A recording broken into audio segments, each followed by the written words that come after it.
Brilliant. Okay, right. I shall share my screen and we will get going with this week's data security forum. So that should now be sharing. So today we're covering what. Oh, somebody's coming in. We started too quickly. We let him in.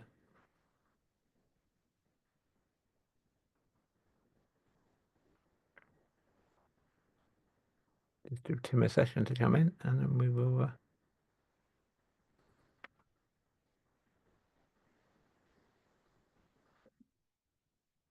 Hi, Tim. Good to see you.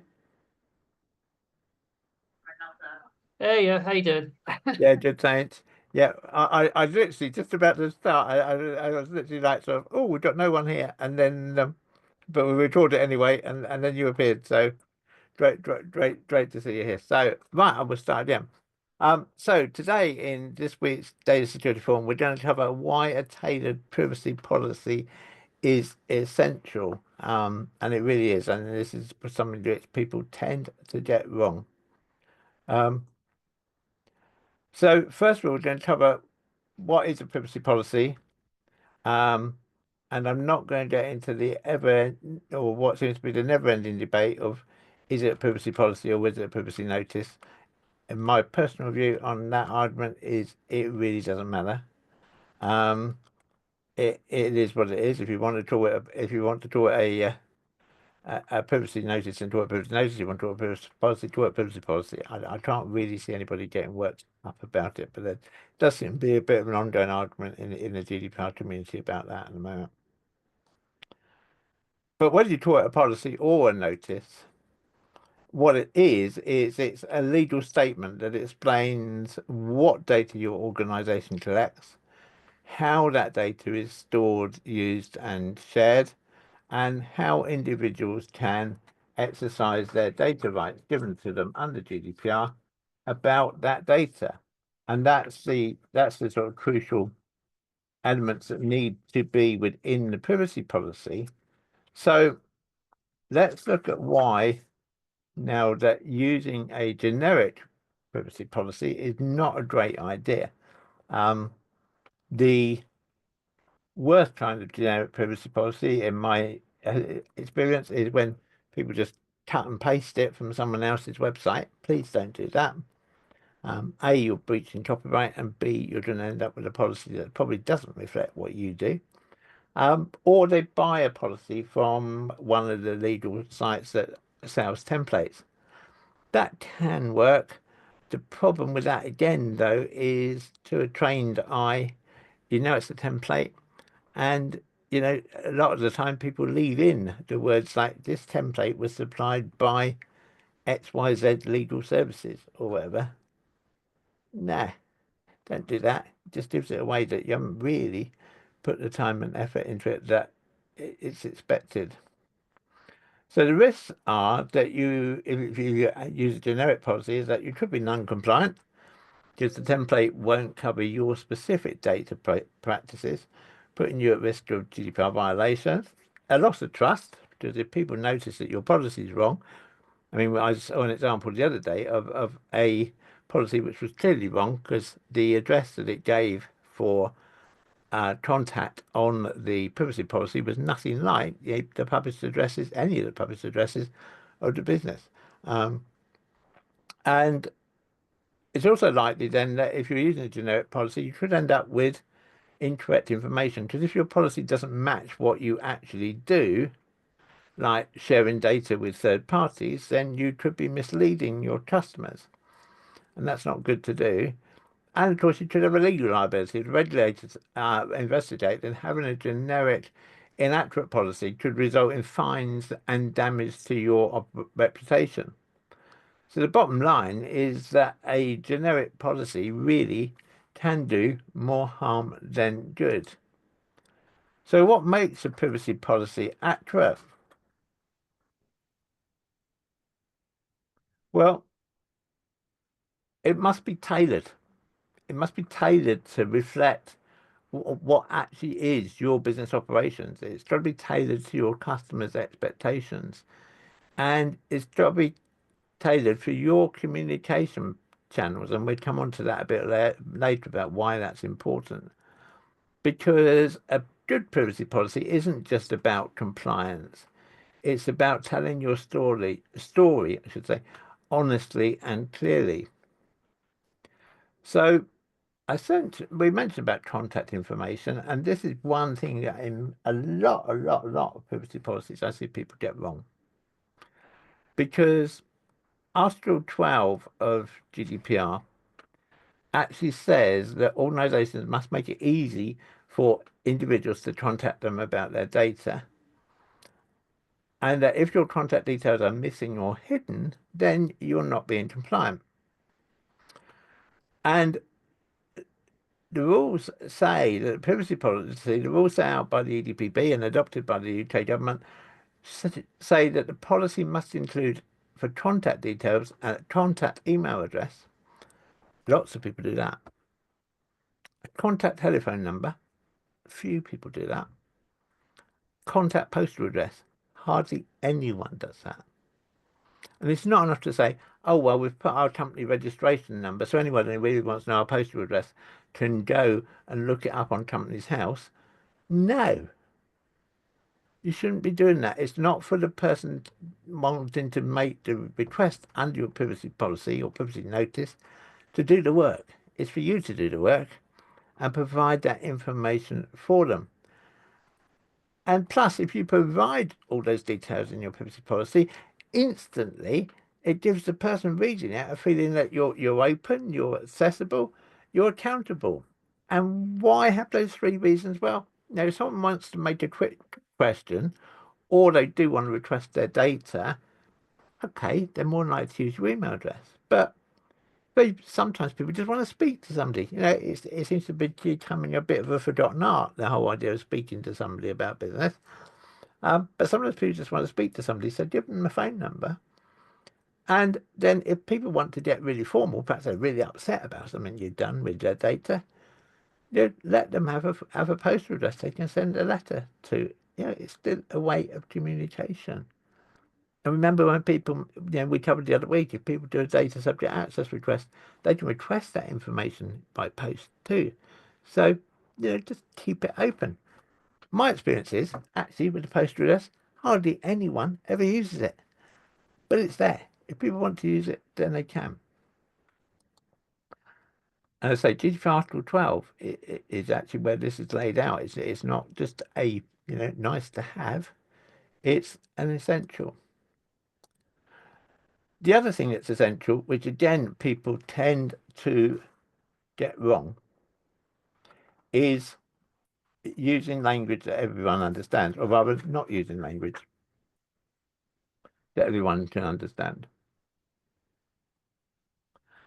So avoid legal jargon in your privacy policy because you might understand it, or your lawyer who's written it for you might understand it. Joe Soap in the street, do they understand it? Maybe they do, maybe they don't, but there's a good chance they don't. Avoid overly technical terms, again, because you might understand it. Someone else reading it, member of the public reading it, probably won't. And again, avoid acronyms. I mean, it's ironic, of course, when GDPR itself is an acronym.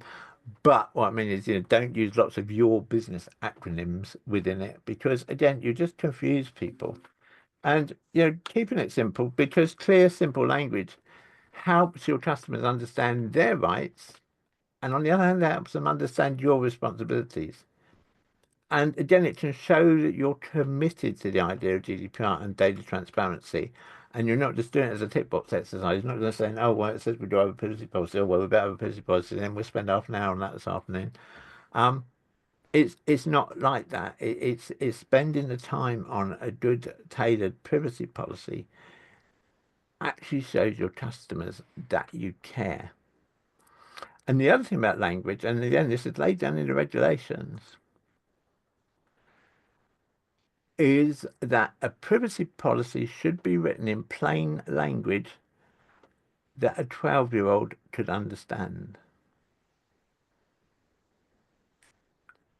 So, if you've got friends or relatives with children who are around about 12, 13 years of age, take advantage of that, get them to read your privacy policy and say, do you understand what that says? Because if they don't, you need to rewrite it. And part of that as well is using short, clear sentences. You know, don't use 100 words where 15 words would do. Keep it as short as you can. Also, because at the end of the day, if someone's agreeing to all this or is happy to go ahead with you based on your privacy policy, chances are, if it's long and complex after the first screenful, they've stopped reading it. Um, so keep it short, keep it punchy, keep it so that people can understand it. So, having said all that, what are the benefits then? I've said about the negatives. What are the benefits of a privacy policy, a tailored privacy policy? There are four really. First is compliance, because a tailored policy should ensure, if you find you're tailored by someone like myself or someone who knows their stuff about GDPR, then a tailored policy means that you'll meet GDPR and other legal requirements, because of course there are requirements under PECA as well, the communications regulations about advertising and so on. They need to be in your privacy policy. But, I will add a short proviso on that. Again, this is something I see lots and lots of people doing. Do not put your cookie policy inside your privacy policy. Don't do that. Keep them separate. They're separate things. They've got a separate meaning. Your cookie policy is not your privacy policy, and vice versa. So keep them separate. Keep them as separate documents. And don't do what I saw a company do the other day, which was, I don't know what they thought they were saving. They certainly weren't saving my sanity, because they put their privacy policy, their cookie policy, their quality policy, their terms and conditions of business, all in one web page. It went on forever and ever and ever. It was like looking at a poorly worded Wikipedia article. Um, and it didn't serve its purpose for any of it. So your privacy policy is your privacy policy. Keep it just as your privacy policy. Um, it's about trust. If people can understand your policy and your policy is clear and specific, then your customers are more likely to trust you. And we know that people buy from people they trust. Clarity. A good policy helps customers understand their rights and understands your processing, and hopefully should reduce confusion.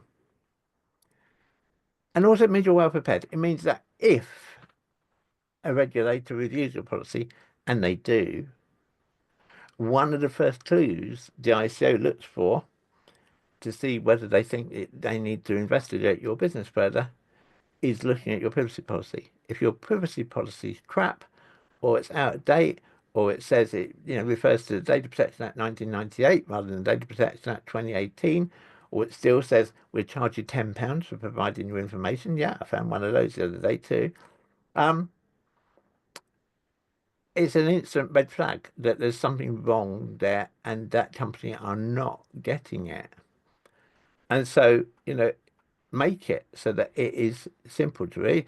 Then if you do get a regulator review your policy, it will actually reflect your data practices. It keeps you on the right side of the law. They don't do it, investigate any further. Everyone's happy days. I did do a quick case study. I'm not going to name the business, but this was a company who became a client of mine. When I first looked at their privacy policy, it said they never share data with anyone. Very precise. We never share data. Wasn't true, because they were using third-party tools that did share that data for analytics. The reason they got me involved was a customer of theirs raised a complaint with the ICO. The ICO investigated and threatened the company with a fine. Not just for the mistake, but because in the eyes of the ICO, and in my view correctly as it was at that moment, they were misleading their customers. So what do you take from that? A generic policy can't reflect your actual practices, and that puts you at risk. So, covered all that, what should you do now? I mean, maybe not right now, because most of us are 2 days away from finishing work for Christmas. So I'll excuse anybody who says we don't want to do this to the first week in January. But what you should be doing is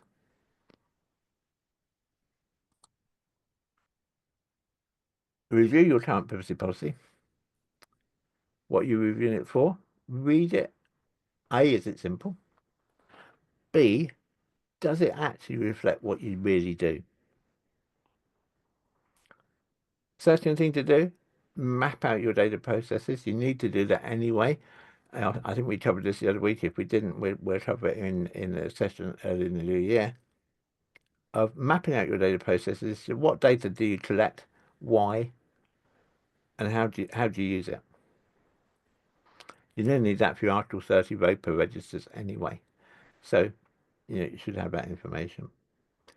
Ensure that your policy's got the contact details on it. Ensure those contact details are there. Remember, you need email, you need physical address, you need phone number, and that they're up to date and they're clearly listed. As I say, check the language, make sure it's easy to understand. And if you're still not sure, then, let's have a one-to-one. I can have a quick look through your privacy policy. Yeah, I'd take half an hour of your time, my time, but it could be half an hour well spent. And let's get your privacy policy right. So the key takeaways I want you to take from today to wrap up is avoid generic templates. They really are bad news. A privacy policy must reflect your actual business practices.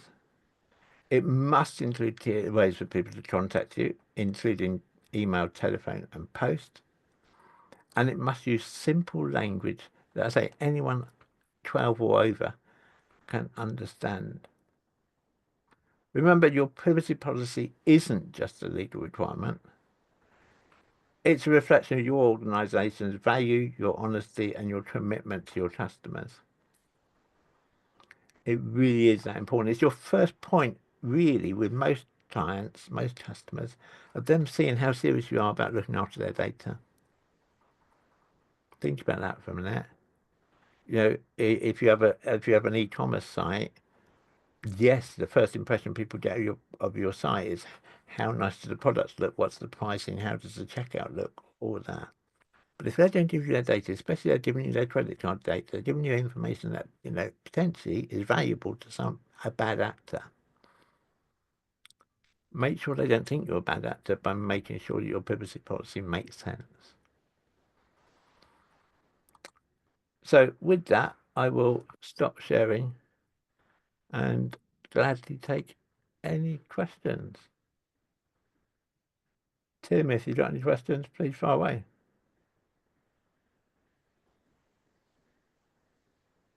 You're on mute at the minute, Tim. Right. Yeah, one of the things when you said about make something fit for purpose, I think I'd best describe it.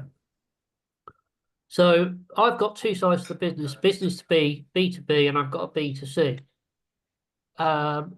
Would you suggest to a point having two different policies that covers one, another one that covers that? Because the B2B side is different with what I'd be holding information wise or accessing.